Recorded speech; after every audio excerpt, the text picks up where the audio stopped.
Good morning. We're talking this morning about the way to Christmas. You're aware, as I am, that Christmas is just around the corner, and we would like to know, each of us, how we're going to keep Christmas. To observe Christmas is not enough. To keep Christmas is not sufficient. To think about Christmas is also inadequate. The way to Christmas is marked by certain guideposts pointing to some special activities which participate in doing Christmas, not observing Christmas, not seeing Christmas, but doing Christmas. We take our point from what God did for us. God was not passive at Christmas. Christmas is the revealing of our God to us, a God who came toward us and to us in a way never before known. God's action in Christmas is one of risk. God did not know how he was going to be received, or if people would receive what he did at all. God's action in Christmas had one primary intention: to let us know that he loves us. He was not just telling us that he likes us. His action communicates the reason for the very special kind of action itself. God is saying, I must tell you, I have to tell you that I love you.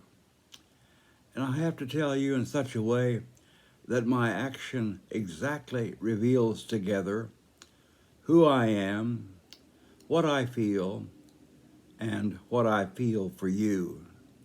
So, what God does in Christmas is totally active on his part. He puts his whole self into his gift. He figures out, decides, chooses what kind of gift he's going to give to us. His gift is not determined by how good we have been or how good we might be. His gift is totally non-manipulative. That is, he's not trying to get us to do certain things. He's not trying to manipulate us. Christmas is not to get us to do something for him. Christmas is purely God's love revealed to us, no matter how we respond. His conjecture as to how we might respond does not determine his action. He doesn't, if you will, God doesn't try to mind read us. He just loves us, and then we are free to respond in our own individual and personal way. And that's not predetermined. God does it hoping, if you will. He reads his own mind and reveals both reason and love in the same gift. What he gives and how he gives it are of exactly the same fabric. I think there are some guideposts for Christmas. Looking at the how of God's Christmas are very helpful. At the same time, they make doing Christmas, I think, maybe a little harder for us. Let me suggest some possible guideposts. I don't know that these are written down, that they have to be done. They're merely suggestions from me to you as to how I see God loving us and how we might live that love out in our own lives. These guideposts, then: number one, be active at Christmas. The primary way of Christmas is giving, not receiving. It is figuring out what we can give, how we can give it, to whom we want to give it, what we will do. It is our acting out, in that best sense of that term. 2, Christmas giving will run the risk of not really being sure of how the other person will receive our gift, whether it will be misunderstood or not, whether it will be accepted or not, whether it will be appreciated or not, whether somebody will like our gift or not. All these things are included. And you know, God knew as he gave us the gift of Jesus that these were all factors. God knows that. 3, Christmas giving is just not telling the other person you like him. Christmas is not primarily good news about the receiver as much as it is good news about and from the giver. I know that these are hard to separate, and I do so mainly from the standpoint of initiative, emphasis, and the determination of the giver. You can't decide how the other person is going to receive it.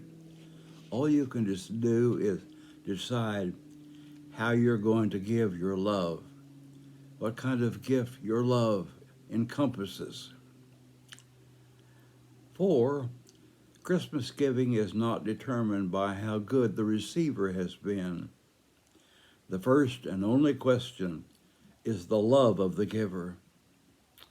This is extremely important.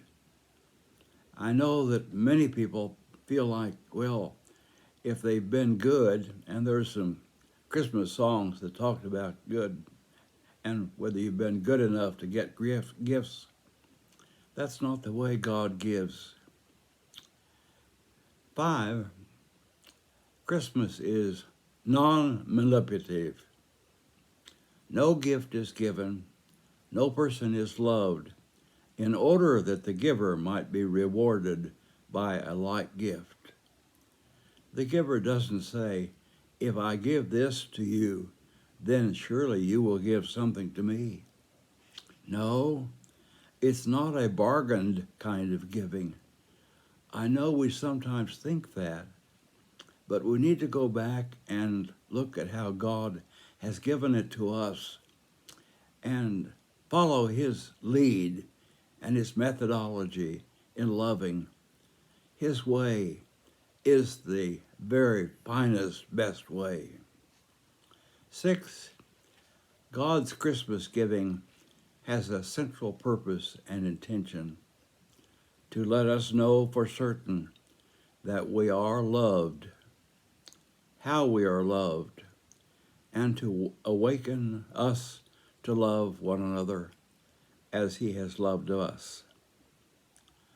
I hope that you will find this Christmas your way to act out Christmas, not acting in the sense of displaying some sort of trait, but doing Christmas.